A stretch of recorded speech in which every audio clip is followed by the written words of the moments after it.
Баршаңызға қайырлы күн. Бүгін сіздермен дайын қатпарлы қамырдан осындай әдемі жұп-жұмсақ печенье мен круассан дайындайтын боламыз. Ең алдымен қамырымызды екі бөлікке бөліп аламыз.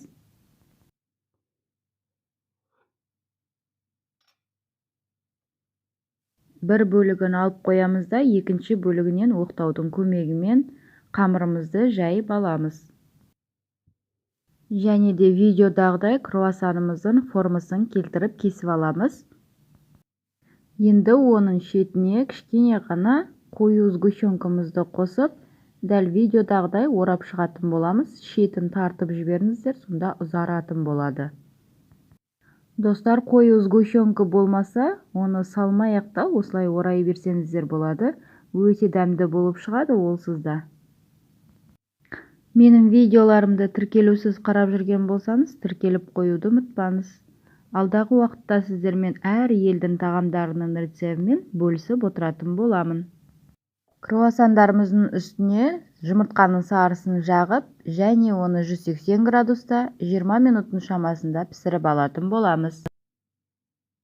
Және де екінші қамырымызды да дәл солай ұзынынан оқтаудың көмегімен иіліп жайып алатын боламыз. Жайылған қамырымыздың үстіне ұнтақталған қантымызды сеуіп шығатын боламыз. Және дәл видеодағыдай бір-біріне қарама-қарсы етіп қамырымызды келтіріп аламыз. Тағы да қант ұнтағын себеміз де оны тағы бір айналдырып аламыз.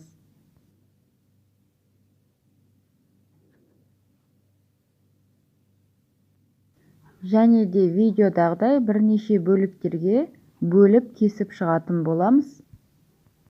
Енді печеньяларымыздың форманы келтіреміз. Үстін баспай осылай қойып қойыңыздар.